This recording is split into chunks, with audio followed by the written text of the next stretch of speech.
267페이지에 오염의 처리 방법 있어 없어요? 요거 할 겁니다. 자, 예전에는요, 제가 이제 50분 수업하고 10분 쉬고, 이렇게 계속 이렇게 규칙적으로 했는데, 지금은 제가 한 30분 정도 남겨놓고 그동안 했던 걸 총정리하는 바람에 약간 쉬는 시간이 좀 불규칙합니다. 그래도 항상 2시 전에는 끝낼 거니까, 그렇게 하세요. 오케이. 자, 오염의 처리 방법이다. 그러면 부동산을 구입하게 되면 필연적으로 오염이 있어 없어요? 있을 거 아닙니까? 그 오염을 어떤 식으로 처리할 것인가. 어떤 사람은요, 처리 방법이다. 이렇게 하는데, 처리가 누구예요? 그러는데, 어떤 사람은 처리가 누구? 나예요, 나. 내 이름이 이철입니다. 어떤 사람은 1년 내내 공부하고도 이름이 뭐예요? 그러는데, 내 이름이 뭐라고요? 철입니다. 그 나를 뭐 어디 갖다 버리려고 해요? 쓰레기 매립장에다가? 그러니까 그렇게 하면 돼야 안 돼요? 안 되고. 이거 웃기는 얘기인데 별로 안 웃기나요? 물론 웃기는 얘기인데. 이렇게 오염을 이렇게 쓰면 돼야 안 돼요? 안 되고 오염의 처리 방법이다. 이렇게 얘기합니다. 네, 처리 방법은요. 주로 이제 시험에 나오는 거 내용 위주로 정리하시면 돼요. 되셨죠? 이렇게 맨 먼저 267페이지 보시면 거기 오염의 처리 방법에 동그라미 1번 있죠? 1번에 보니까 오염한 투자를 아예 제외하겠다. 이런 것도 있고요. 그 다음에 두 번째는요. 그 밑에 보수적 예측 방법이라는 게 있어 없어요? 이쪽 바로 밑에 기대치의 보수적 예측 방법이다. 자, 이런 것도 있고요. 이렇게. 자, 한 장 넘겨보겠습니다. 넘겨보시면. 자, 오염 조정 할인율법 맨 위에 이거 있어 없어요?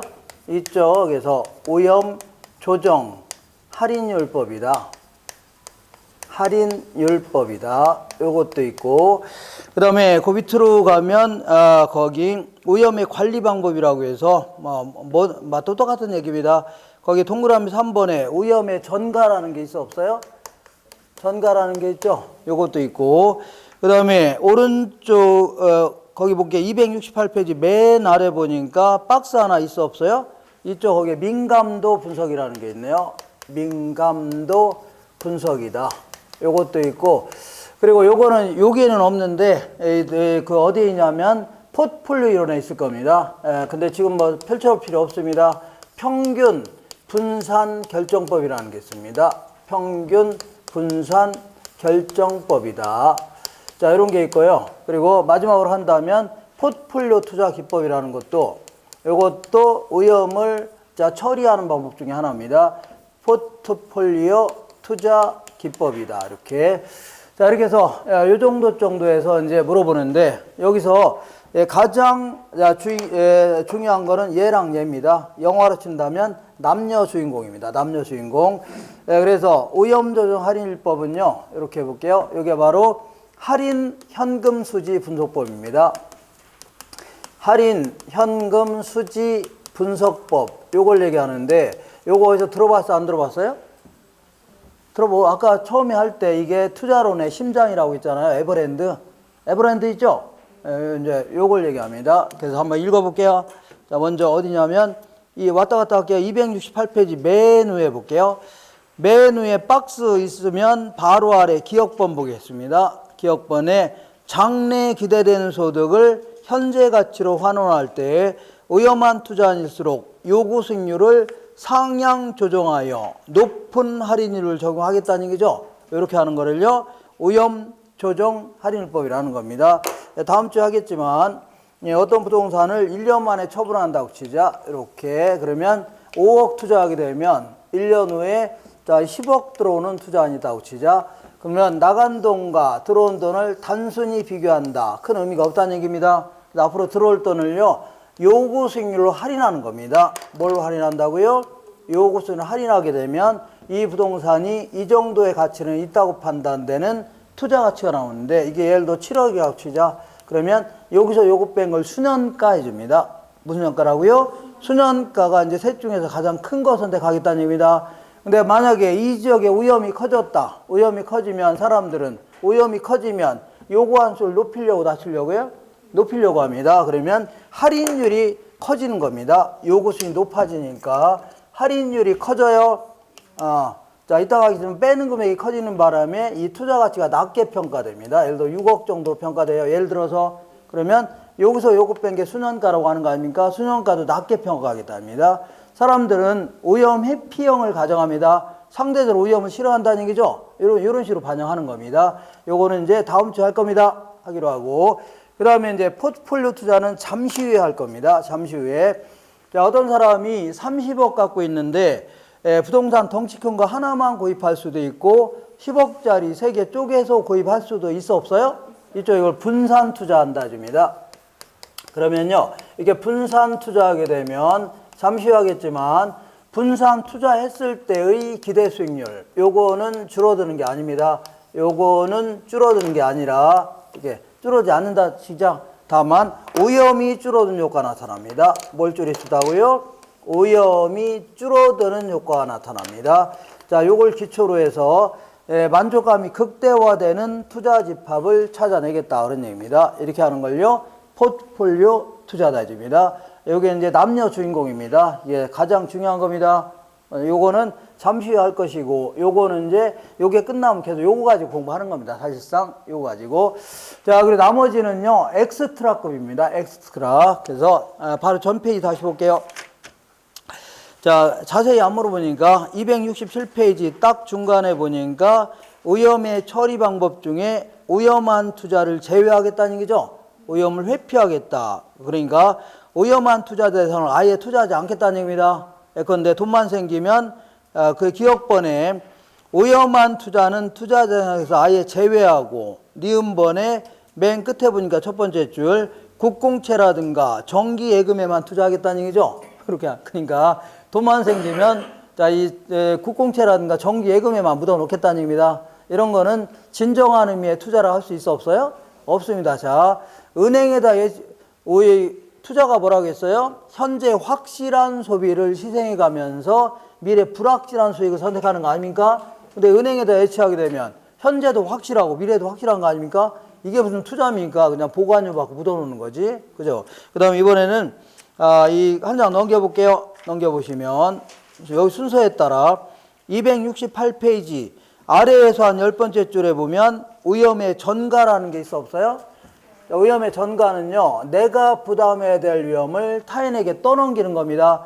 예를 들어, 자, 이 화재보험 같은 거 가입하게 되면 원래 불나면 내가 다 물어내야 되지만 보험에 가입하면 보험사도 물어줘 안 물어줘요? 이런 걸 오염을 떠넘긴다 해줍니다. 오염을 전가시킨다. 예를 들어 이런 얘기입니다. 내가 이제 임대사업 하려고 하는데 자, 임대료를요 한 달에 300만 원 받기로 했는데 300만 원 나중에 한 1년 정도 지나서 인플레이션이 심해질 수 있어 없어요? 그럼 화폐의 값어치가 떨어지는 거 아닙니까? 그러면 300만 원만 받으면 자, 투자자가 손해죠? 임대인이 손해할 거 아닙니까? 그래서 안 되겠다. 인플레가 심해지면 한 400만 원 받겠다는 얘기죠? 이렇게 하게 되면 내가 부담해야 될 위험을 세입자한테 떠넘기는 거 아닙니까? 이런 식으로 투자 결정에 반영하는 거를요 오염을 전가한다 집니다. 오염을 뭐라고요? 전가한다. 거꾸로 볼게요. 267페이지 거꾸로 돌아오셔서 267페이지 아래에서 7번째 줄 보면 이 기대치의 보수적 예측 방법이라는 게 있습니다. 얘는 어떻게 하는 거냐면 요걸 얘기합니다. 요거는 이렇게 하는 겁니다. 아까 우리 기대 수익률 계산할 때 1억 투자하게 되면 경기가 호황이 될 수도 있고 보통이 될 수도 있고 불황이 될 수도 있어 없어요? 자, 이렇게 해서 이때 얼마 들어오고 해서 확률로 평균 내서 기대 수익률 계산하는 건데 얘는 이렇게 하는 겁니다. 아예 자, 호황이나 보통을 무시하는 겁니다. 다 무시하시고 최악의 경우에는 아무리 경기가 안 좋아진다 하더라도 최소한도 이 800만 원 정도 들어올 거 아니냐. 이렇게 아무리 시장이 안 좋아진다 하더라도 최소한 얼마요? 800만 원 들어올 건 아니냐. 이렇게 해서 수익은 가능한 낮게 예측하는 겁니다. 비용은요 가능한 크게 예측해서 투자 결정에 반영하겠다는 얘기죠. 그래서 이렇게 해서 자, 계산한 게 이제 8%라고 치자. 그럼 요거 가지고 요거 수익이라고 비교하는데 이럴 경우는 투자할 만한 게 거의 없을 수 있습니다. 요것도 바람직한 투자는 아닙니다. 다시 한번 읽어볼게요. 267페이지 아래에서 7번째 줄에 보수적 예측 방법의 기억번의 2번째 줄에 즉 찾으셨나요? 즉 수익은 자, 이 자, 수익은 낮게 예측하고 비용은 높게 추정하여 수익과 비용을 기준으로 투자 결정하는 방식 있죠? 이렇게 하는 걸요, 보수적 예측 방법이다 입니다. 그 다음에 이번에는요, 민감도 분석 알아보겠습니다. 268페이지 맨 아래 볼게요. 268페이지 맨 아래 박스에 민감도 분석 있어 없어요? 1번 보겠습니다. 자, 말뜻만 좀 간단하게 아시면 돼요. 투자 수익에 영향을 줄 수 있는 투입 요소들, 뭐 영업비용이라든가 공실 등 이런 걸 하나하나 변동시켰을 때 그 결과치가 내부 수익률이라든가 수년가 이런 것들이 어떠한 영향을 받는가를 파악하는 방식이죠. 요걸 얘기합니다. 자, 볼게요. 자, 요거를 민감도 분석 이렇게 얘기하는데, 자, 우리 이제 기대 수익이라는 걸 계산하려면, 예를 들어서 기대 수익을 계산하려면 여러 가지 임대 사업 같은 거 하려면 임대료도 적절히 예측해야 돼, 안 해야 돼요? 이것도 예측해야 되고, 그 다음에 자, 이 공실 같은 것도 다 예측해야 됩니다. 다음 주에 이런 거 할 겁니다. 그리고 뭐 기타 소득 이런 것도 예측해야 되고, 그 다음에 또 뭐 불량부채, 혹시 못 받을지 모르는 소득, 그 부채 이런 것들을요, 불량부채 이렇게 합니다. 그리고 각종 경비 이런 것도 다 예측해야 돼, 안 해야 돼요? 있죠? 그래서 요걸 예측해서 기대 수익을 계산하는 거 아닙니까? 맞죠? 요걸 투입 요소, 요걸요, 산출 요소 이렇게 얘기하는데, 요때 처음에 예측치를 다른 건 그대로 놔둔 상태에서 임대료만 한 1% 올려보고 내려볼 수 있어 없어요? 처음에 예측치에서 한 1% 올려보고 내려볼 수 있어 없어요? 그러면 얘가 변해요, 안 변해요? 이건 이제 변할 겁니다. 이런 식으로. 만약에 이번에는 공실만 한 1% 올려보고 내려볼 수 있어 없어요? 저 하나하나 올려보고 내려보는 겁니다. 그러면 다른 것들은 다 크게 변하지 않는데 공실이 가장 크게 변동된다는 얘기죠. 그러면 공실 때문에 나중에 위험이 커질 가능성이 크다는 얘기입니다. 그렇기 때문에 공실만, 자, 예를 들어 처음부터 예상했던 공실률이 3%라면요, 부동산 팔을 때까지 3%를 계속 유지하는 겁니다. 만약에 장사가 좀 안 된다 그러면 임대료 좀 싸게 하는 한이 있더라도 3%만 계속 유지하는 겁니다. 그러면 위험이 줄어들 거 아니냐는 얘기죠. 이렇게 해서 가장 민감하게 반응하는 걸 찾아내서 집중 관리하겠다 그런 얘기입니다. 이렇게 하는 걸요, 민감도 분석. 자세히 안 물어보니까 말뜻만 하시면 대충 하시면 돼요. 이번에는 평균 분산 결정법. 요거는 포트폴리오 이론할 때 나올 건데 오늘은 이거 안 할 겁니다. 다만 말뜻만 좀 하시면 돼요. 여기서 말하는 평균이라는 것은 기대 수익률을 얘기합니다. 아까 얘기한 대로 기대 수익률은요, 각 상황하의 수익을요, 자, 확률로 평균 낸 거죠. 그리고 요거는 분산은요, 위험을 얘기합니다. 아까 위험을 측정할 수 있는 척도가 뭐가 있다고요? 분산과 표준 편차가 있죠. 이렇게 해서 부동산 마다마다 자, 하나의 그래프에다가 이제 점을 찍어 보는 겁니다. 이렇게 보겠습니다. 요거는 기대 수익률, 요거는요, 위험. 이렇게 한 다음에 이렇게. 자, 이렇게 한번 볼게요. 만약에 A 부동산은요, 이 점이 여기 찍혔답니다. 기대 수익률 이만큼, 위험 이만큼. 위험도 측정이 가능합니다. 위험도. 자, 이 큰 거는 이 분산이 크다 해줍니다. 다시 할게요. 위험도 측정이 가능해요, 안 해요? 가능합니다. 이런 거를요, 뭐 40%다. 이런 걸요, 10%다. 이게 측정합니다. 나중에 이런 것도 계산 연습할 겁니다. 연습할 거니까. 그렇게 하세요. 큰일 났네. 이런 것도 별거 다 해야 되니까.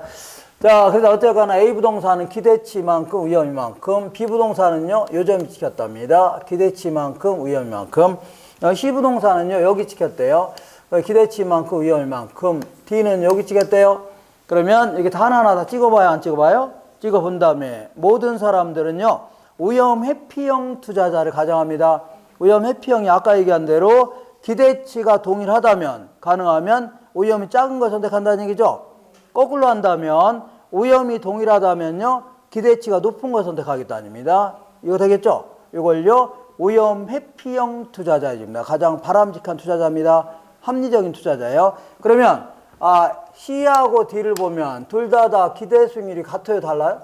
같다면 얘보다는 얘가 위험이 작죠? 그러니까 얘를 기각하고 이걸 선택하겠다입니다. 지금부터 C는 D 같은 걸 지배한다입니다. 이걸 지배 원리를 충족하는 것을 선택하겠다입니다. A하고 B는 둘 다 위험이 같아요, 달라요? 같은데 B보다는 A가 기대치가 높죠? 그럼 요걸 기억하고 요걸 선택하겠답니다. 요게 그래도 이 중에서 요거 주연급 빼고는 그래도 가장 합리적인 방식이 될 수 있는데 요것도 문제가 생길 수 있습니다. 어떤 문제가 생기냐면 만약에 A하고 C 둘 중에 하나를 선택해라. 그러면 A는 C보다 오염도 크고 기대치도 높죠? 선택이 애매해지네요. 이것도 문제가 되고 나중에 또 한두 가지 문제가 더 생길 수 있습니다. 지금부터 그거 했다가는 힘들어지니까. 그러니까 요것도 자, 이 다른 것보다는 그래도 바람직한 투자는 될 수 있지만 요거 두 개 빼고 그래도 문제점이 좀 있습니다. 그래서 요거는 지금부터 오늘은 가볍게 마세요. 다만 요거는 조형급은 됩니다. 뭐는 된다고요? 조형급이 뭐냐면 이 논리를 가지고요. 이 포트폴리오 이론에서 써먹습니다. 어디서 써먹어요? 포트폴리오는 써먹는 바람에 얘는 조연급은 됩니다. 뭐는 된다고요? 조연급. 되셨죠? 오늘은 요거 안 할 거니까 그냥 아직거나 포트폴리오 이론 할 때 써먹습니다. 이렇게 하시면 돼요. 되셨죠? 가장 중요한 거는요. 얘와 얘가 주연급이다. 정리할 수 있나요? 그리고 얘는 조연급 정도 되고 나머지는요. 엑스트라. 그냥 가볍게 뜻만 하시면 돼요. 자, 문제를 통해서 확인해 볼게요.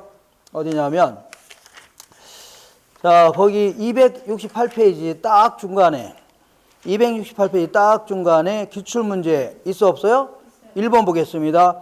오염도가 높은 자산을 아예 투자해서 제외시키는 거 있죠? 이런 것들을 오염을 회피한다 이렇게 얘기합니다. 아까 그러니까 돈만 생기면 그 은행에다 예치하겠다는 얘기죠? 이런 거고. 2번 볼게요. 보수적 예측 방법은요. 투자 수익의 추계치를 하향 조정함으로써 가장 낮게 예측함으로써 미래 발생할 수 있는 위험을 상당히 제거할 수 있다는 가정이 있죠. 이런 거에 근거를 두고 있는 겁니다. 그 다음에 3번 볼게요. 오염 조정 할인율은요. 미래 들어올 수 있는 수익을 현재 가치로 환원할 때 오염한 투자일수록 높은 할인율을 적용하겠다는 얘기죠.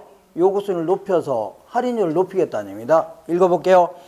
자, 3번 볼게요. 오염 조정 할인율을 적용하는 방법으로 장래 기대되는 소득을 현재 가치로 환산하는 경우에 오염한 투자일수록 높은 할인율을 적용하겠다는 얘기죠. 맞고 오른쪽 보겠습니다.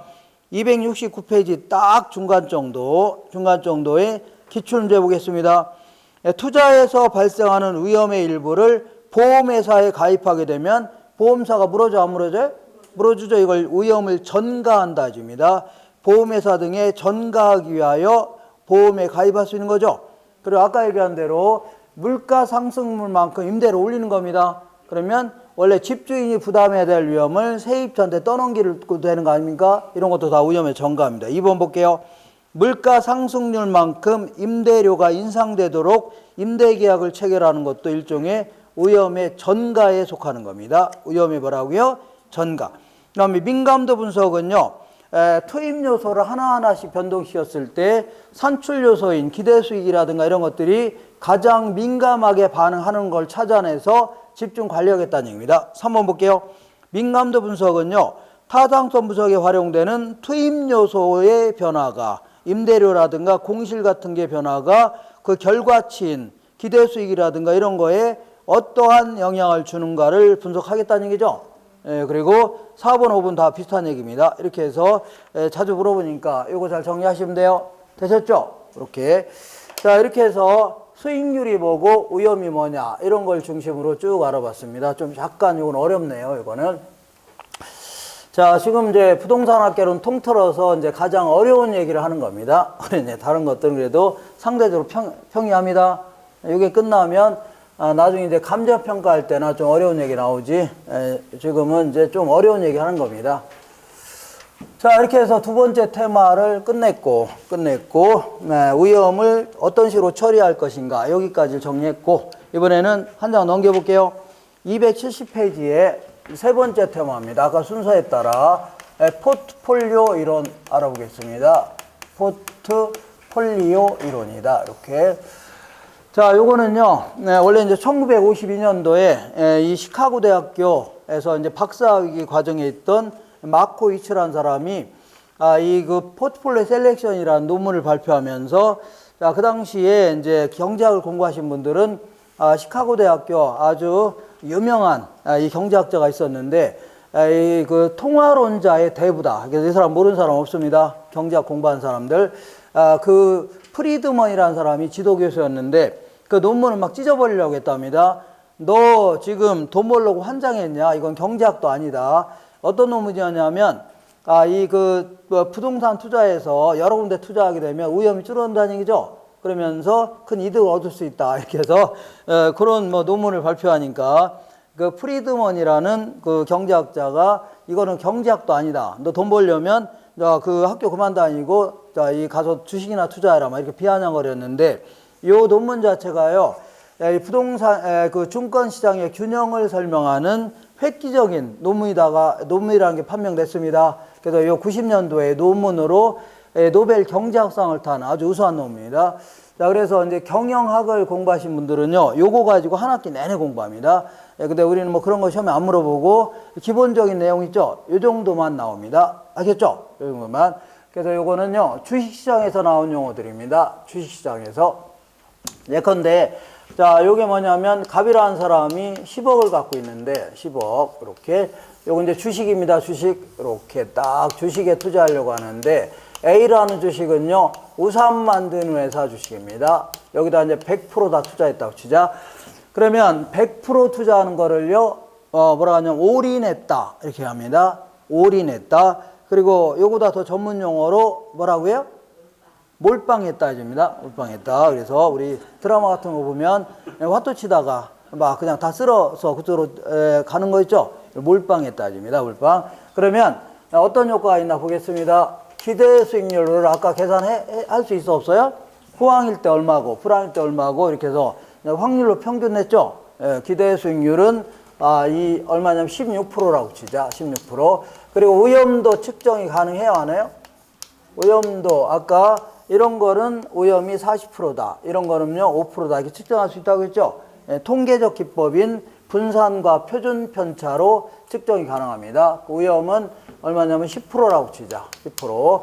그러면 미래 시장이 어떻게 변할지 알아요, 몰라요?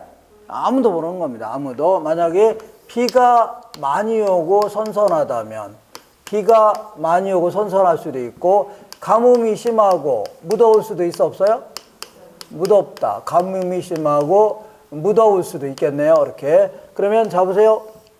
만약에 우산 만드는 투자하게 되면 비가 많이 오고 그러면 우산 잘 팔려 안 팔려?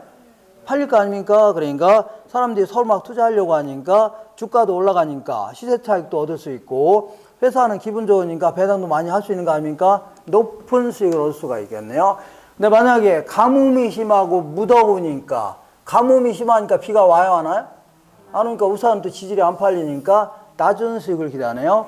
그러면 우산 만드는 회사는 이게 호황이고 불황일 거 아닙니까? 이렇게 될 확률, 이게 확률 아니니까 한 16% 정도 벌 수 있다 그런 얘기 아닙니까? 그죠? 이렇게 한 군데만 투자하니까 잘하면 대박, 잘못 쪽박 날 수 있는 거 아닙니까? 위험이 커요, 작아요? 크다는 얘기입니다. 자, 이번에는 이렇게 해볼게요. 이번에는 어디다 투자하냐면 B라는 회사에 다 투자했다고 치자. 이거는 아이스크림 만드는 회사 주식입니다. 아이스크림. 이렇게 투자했다고 치자. 이것도 기대 수익률은 10%, 위험은요 8%라고 치자. 그럼 이것도 마찬가지로 여기다가 이제 100% 몰빵했다고 치자. 100%. 그러면 나중에 시장이 어떻게 변할지 알아요, 몰라요? 아무도 모르는 겁니다. 만약에 비가 많이 오고 선선하다면 아이스크림 잘 팔려 안 팔려요? 선선하고 날도 춥고하는데 아이스크림 잘 팔려 안 팔려요? 소나기 맞으면서 밥 한 번 먹고 다니는 사람 봤나요? 못 봤죠? 날도 막 추우는데 빵또아 먹는 사람 봤어요? 빵또아 모르시나 봐요. 그 붕어빵 친구 있습니다. 그거 괜찮던데 그거. 그러니까 막 춥고 그러는데 그거 먹는 사람 있어요? 별로 없잖아요. 그러니까 낮은 수익을 기대할 수밖에 없네요. 맞아? 근데 만약에 가뭄이 심하고 무덥다. 무더우니까 아이스크림 잘 팔려 안 팔려? 무지하게 잘 팔리니까 높은 수익 기대할 수 있네요. 맞죠? 이것도 마찬가지로 잘하면 대박, 잘하면 쪽박 나요 안 나요? 날 수 있다는 얘기입니다. 그러니까 한 군데씩 투자하게 되면 위험이 커요 작아요? 크다 이런 얘기입니다. 크다. 자 드디어 지금 양쪽에 두 군데 나눠 투자했다고 치자. 예를 들어서 50%씩 나눠 투자했다 치자. 5억씩. 여기도 50% 투자하고 여기 50% 투자했다. 이렇게 투자하는 걸요 분산 투자한다. 이렇게 얘기합니다. 그리고 이렇게 투자했을 때의 하나의 집합물을요, 포트폴리오 이렇게 합니다. 분산 투자했을 때의 하나의 집합물을 뭐라 한다고요? 포트폴리오 해줍니다. 자, 그래서 포트폴리오 구성했을 때의 기대 수익률, 요거는 2년에 한 번 걸로 계산 문제 꼭 물어봅니다. 이렇게. 그리고 자, 이 그 부동산 분산 투자했을 때의 위험, 요거는 시험에서 안 물어봐요. 안 물어봅니다. 왜냐하면 요거는 공분산이라는 거 가지고 상당히 자, 이 그 노가다식으로 막 계산해야 돼요. 그렇기 때문에 객관식 문제 성격상 나오기는 곤란합니다. 다만 의미 정도는 하시면 돼요. 뭐만 하시면 된다고요? 의미. 요건 아주 간단합니다. 어떻게 계산하냐면 각 주식의 기대 수익률 있죠? 여기다 투자 비중을 곱하면 돼요. 투자 비중. 이렇게 했으면 돼요. 16% 곱하기 0.5 플러스 10% 곱하기 0.5 해주면 돼요. 이렇게 해주면 돼요. 만약 여기다가 60%, 40% 투자했다 그러면 16% 곱하기 60%니까 0.6 플러스 10% 곱하기 0.4 있죠? 이렇게 해주면 돼요. 다음 주에 할 겁니다. 이렇게. 그래서 요거는 계산하면 얼마 나오냐면 13% 나옵니다. 자, 13%. 주의할 거는 요거는요, 분산 투자했다 하더라도 기대 수익률 자체가 줄어든 게 아니에요. 요거는 투자 비중에 따라 그냥 평균 냈을 뿐입니다. 네. 어떻게? 그냥 평균 낸 거 아닙니까? 그러니까 투자 기대 수익률 자체가 줄어든 건 아닙니다. 근데 위험은요, 원래는 10% 곱하기 0.5 플러스 10% 8% 곱하기 0.5 하면요, 원래는 9%가 나와야 됩니다. 원래는 몇 프로라고요? 9%가 나와야 되는데 오염이 이렇게 6%면 6%가 줄어든 효과가 나타납니다. 그러니까 이게 매우 중요한 얘기입니다. 분산 투자한다 하더라도 기대 수익률 자체가 줄어든 게 아니에요. 그러면 뭘 줄일 수 있다고요? 위험이 줄어든 효과가 나타납니다. 알겠죠? 자, 지금부터 우리 공부한 거 잘 생각할게요. 이런 걸 위험이 커요, 작아요? 크다. 근데 이런 걸 위험이 작다 해주죠? 이게 위험을 줄일 수 있는 효과가 나타납니다. 되셨죠? 기대치는 줄어드는 게 아니라 뭘 줄일 수 하고요? 위험이 줄어든 효과가 나타납니다. 왜 그럴게요? 볼게요. 자, 이제 반반씩 투자했는데, 자, 기대 수익률은 13%인데 이건 줄어든 게 아닙니다. 평균 냈을 뿐입니다. 자, 그러면 비가 많이 오고 선선하다면 우산은 잘 팔려, 안 팔려요? 우산은 잘 팔릴 거 아닙니까? 그 대신 아이스크림 잘 팔려, 안 팔려? 안 팔리니까 낮은 수익이 돼야죠. 그럼 여기서 마이너스 효과를 플러스 효과로 깔 수 있습니다. 이걸 상쇄시킨다 해줍니다. 예컨대 이런 경우에는 30원 손해보고 50원 이득 보니까 20원 이득으로 보는 나타나죠. 이렇게 기대치의 변동폭이 이렇게 줄어듭니다. 이렇게 되셨죠? 그 다음에 이거를 상쇄시킨다 해줍니다. 가뭄이 심하고 무더우면요, 아이스크림 잘 팔려, 안 팔려? 잘 팔리고, 우산은 잘 팔려, 안 팔려? 잘 안 팔리니까 마이너스 효과를 플러스 효과로 깔 수 있다는 얘기죠. 그러면서 기대치의 변동폭이 이렇게 줄어듭니다. 이렇게. 그러니까 아까 하나씩 투자할 때는 잘하면 대박, 쪽박 날 수 있죠? 같이 투자하니까 잘해도 조금 더 들어오고, 그럼 조금 가진다는 얘기죠? 그런다고 해서 기대 수익률 자체가 줄은 건 아니죠? 이렇게 해서 이게 줄어든 게 아니라 위험 자체를, 얘는 줄어든 게 아닙니다. 뭘 줄일 수 하고요? 위험이 줄어든 효과가 나타납니다. 알겠죠? 이렇게. 자, 그래 좋다. 이렇게 위험이 줄어드는데, 자, 이 무슨 위험이 줄어드나 보겠습니다. 무슨 위험도 여러 가지가 있네요. 무슨 위험이 줄어드나 알아보겠습니다. 자, 이 사람이 이제 주식 투자에서 돈을 많이 벌었습니다. 여자분인데, 그래서 30억 정도를 만들어서 서울에 가서 신림동에 가서 고시원 사업 해보려고 합니다. 고시원 많이 나오네요. 그래서 서울에 가서 서울대 입구 쪽에 가면 고시촌이 있습니다. 거기 가서 고시원 사업하려고 하는데, 네, 고시원을요 30억짜리 한 개를 덩치 큰 걸 구입하는 게 아니라 10억짜리 3개를 구입했다고 치자. 3개. A 고시원, B 고시원, C 고시원 3개 구입했다고 치자. 그러면 미래의 시장이 어떻게 변할지 알아요, 몰라요? 아무도 모르는 거야. 10만이, 신이 있다면 10만 알 수 있는 겁니다. 누구만 알 수 있다고요? 10만이 알 수 있는 겁니다. 이렇게 A 고시원, B 고시원, C 고시원 이렇게 있다고 치자. 이렇게. 자, 그러면 만약에 투자한 이후에 정부에서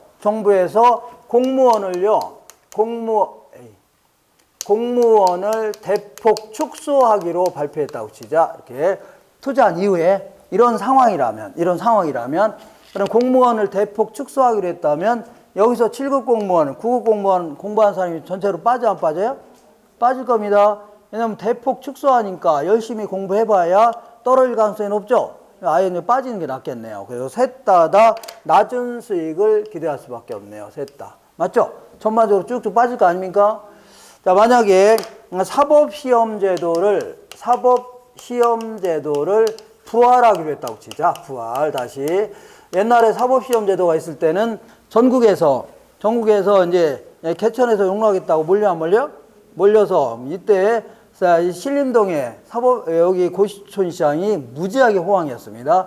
그래서 어떤 여자분은요, 오뎅 팔아서 집을 5채를 샀다는 그런 근거 없는 소리도 있었습니다.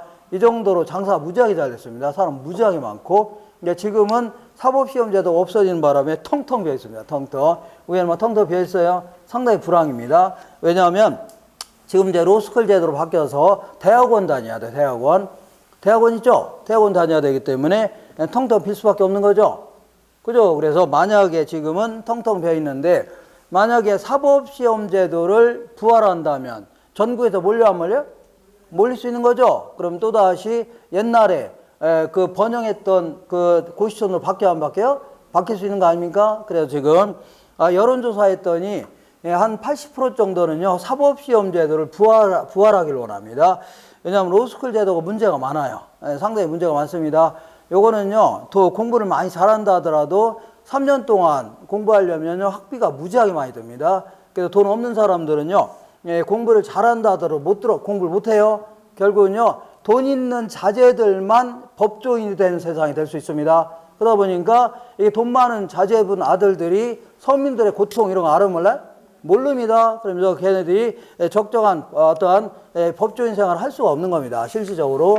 알겠죠? 그리고 비리도 너무 많고, 그리고 1년에 한 3,000명 정도 양산되는 거 알고 있는데, 아주 막 그 자질도 떨어진 사람이 무지하게 많습니다. 저기 서초동 가면요, 막 어린 사람들이 변호사라고 하면서 그냥 아는 것도 거의 없습니다. 이런 사람이 변호사하고 있는데, 지금 자질도 무지하게 떨어지고, 지금 하도 많이 뽑아다니까 지금 한 40% 정도 놀고 있습니다.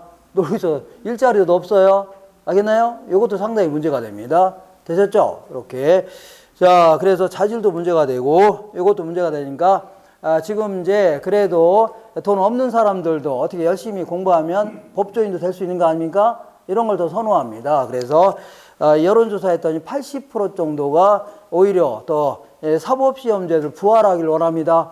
만약에 사법시험제를 부활하기로 했다면 전국에서 더 몰려 안 몰려요?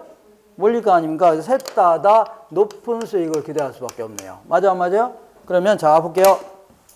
이렇게 해볼게요. 만약에 공무원을 대폭 축소하기로 했다. 그러면 셋 다 내려가 안 내려가요? 다 내려가는데, 물론 약간의 오차는 있지만 통계적으로 거의 같이 비슷하게 내려간다 생각하시면 돼요. 이런 걸로 인한 위험은 절대 줄일 수 있어 없어요? 없습니다. 이번에는 사법시험제를 부활하기로 했다면 다 올라가 안 올라가요? 올라가죠. 약간의 오차는 있지만 거의 비슷하게 올라간다 생각하시면 돼요. 이런 걸로 인한 위험. 이런 걸로 인한 위험은 절대 제거할 수 있어 없어요? 없습니다. 없어요. 같이 그대로 한쪽이 올라가고 한쪽 내려가고 이렇게 해야 깔 수 있다고 했죠? 근데 이런 건 같이 올라가 같이 내려가니까 깔 수가 있어 없어요? 없는 겁니다. 상쇄할 수가 없어요. 근데 만약 여기는 고시원들은요, 아줌마들을 채용해서 음식도 헤매기는데, 만약에 A 고시원은 음식 맛이 무지하게 좋은데 B씨는 안 좋을 수도 있어 없어요? 그러면 소문 금방 나요 안 나요? 금방 납니다. 그러면 A 고시원은 막 서로 여기 들어오려고 몰리니까 높은 수익을 기대할 수 있고, B씨는요 손님이 없겠죠 애들이. 그러니까 낮은 수익을 기대할 수밖에 없네요. 이렇게 낮은 수익을 기대할 수밖에 없고, 이번에는 투자한 이후에 예를 들은 겁니다. C고시원 근처에 대형 아파트 건설이 시작됐다면, C고시원 근처에 아파트 건설이 시작됐다면, 그럼 여기는 공부도 같이 하는 고시원들인데 여기 시끄러워서 공부할 수 있어 없어요? 없는 거 아닙니까? 바운드리가 넓으니까 A, B 쪽으로 다 가겠네요. 다른 쪽 하겠죠? 그러니까 C는 장사가 안 되고 A, B는 상대적으로 장사가 잘 돼요 안 돼요? 될 수 있죠. 그러면 이런 걸로 인한 위험 볼게요. 이렇게 해볼게요. 만약에 A 고시원은 음식 맛이 좋으니까 높은 수익을 예상할 수 있죠. B씨는 낮은 수익을 기대할 수밖에 없으니까 마이너스 효과를 플러스 효과로 까요 안 까요? 까는 바람에 기대치의 변동폭이 이렇게 줄어들 수가 있습니다. 알겠죠? 오케이. 이번에는 C고시원 근처에 대형 아파트 건설이 시작됐다면 C는 낮은 수익이 기대되고 A, B는 상대적으로 높은 수익이 기대할 수 있죠? 그러니까 마이너스를 플러스로 까요, 안 까요? 까는 거니까 상대적으로 이렇게 기대치의 변동폭이 줄어듭니다. 알겠죠? 그래서 지금부터 자, 이런 걸로 인한 위험, 이 지역에는 모든 고시원에 공히 영향을 미친다는 얘기죠. 전쟁 나거나 예상보다 인플레가 발생하거나 공무원을 대폭 축소하기로 했다. 이런 것들은 전부 다 모든 고시원에 공히 영향을 미치는 위험이죠. 이런 것들은 아무리 분산 투자한다 하더라도 제거할 수 있어 없어요? 없습니다. 이런 것들을요 체계적 위험이다 해줍니다. 무슨 위험이라고요? 체계적 위험. 근데 이런 식으로 해서 부동산마다 개별적으로 나타나는 거 있죠. 어떤 지역은 입지를 잘 선정하고 어떤 건 잘못 선정하고 어떤 지역은 아파트 건설이 시작되고 어떤 지역은 음식이 좋고 이런 거 있죠. 이런 것 어떤 건 운영이 잘 되고 이런 것들은 부동산마다 개별적으로 나타나는 거죠. 요걸 제거할 수 있다는 얘기입니다. 분산 투자에서 요거를 제거할 수 있는 겁니다. 되셨죠? 이런 거를 뭐라고 하냐면 비체계적 위험이다 해줍니다. 무슨 위험이라고요? 이런 걸로 인한 위험을 비체계적 위험이다. 그래서 우리는 체계적 위험은 절대 줄일 수 있어 없어요? 없고 비체계적 위험을 줄일 수 있다 해줘야 돼요. 되셨죠? 이게 이제 가장 기본이 되는 논리입니다. 되셨죠? 여기다가 이제 약간의 살점을 붙여나가면 돼요. 되셨죠? 이렇게. 자, 지금은 요 정도만 하고 한번 문제를 한번 풀어볼게요. 문제. 자, 270페이지 맨 아래쪽에 기출문제 있죠? 1번 볼게요. 포트폴리오 이론은요. 그러니까 자, 이 삼겹살 먹을 때 어떤 여자분은 비계는 제거하고 먹어요? 안 먹어요? 비계는 제거하고 먹죠? 그래서 비계는 제거하고 먹더라. 이렇게 기억하시면 돼요. 비계는 제거하고. 그래서 우리 집도 이제 가끔 삼겹살 먹는데, 자, 우리 와이프는요, 비계를 안 먹습니다. 비계만 가위로 잘라서 내 앞으로 놓습니다. 그리고 우리 아들은 이제 뼈다구로 안 먹어요. 뼈다구 골라서 내 앞으로 놓습니다. 그래서 저는 이제 삼겹살 구워서 다른 건 못 먹고 뼈다구하고 비계만 먹습니다. 뼈다구하고 뭐 먹어요? 비계만 먹어요. 자, 그래서 어디냐면 270페이지 맨 아래에서 6번째를 볼게요. 1번. 포트폴리오 이론은요, 투자 시 여러 종목에 분산 투자함으로써 오염을 분산시켜 안정된 수익을 얻으려는 자산 투자 이론인데, 2번 볼게요. 포트폴리오에 편입되는 투자안의 수를 늘리면 늘릴수록 뭐가 줄어든다고요? 비체계적 위험이 감소되는 것을 포트폴리오 효과 해줍니다. 오늘 요 정도만 하세요. 이거 되셨죠? 아시고. 그 다음에 이렇게 해서 그 이상 자꾸 하게 되면 자, 자꾸 포기하게 됩니다. 포기할 필요 없어요.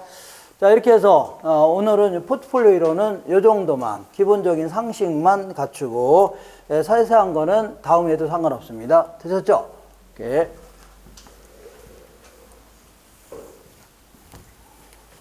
아예 그냥 좀 쉬었다 할까요? 쉬었다가 좀 하다가 이제 요것도 할 겁니다. 잠깐 쉬겠습니다.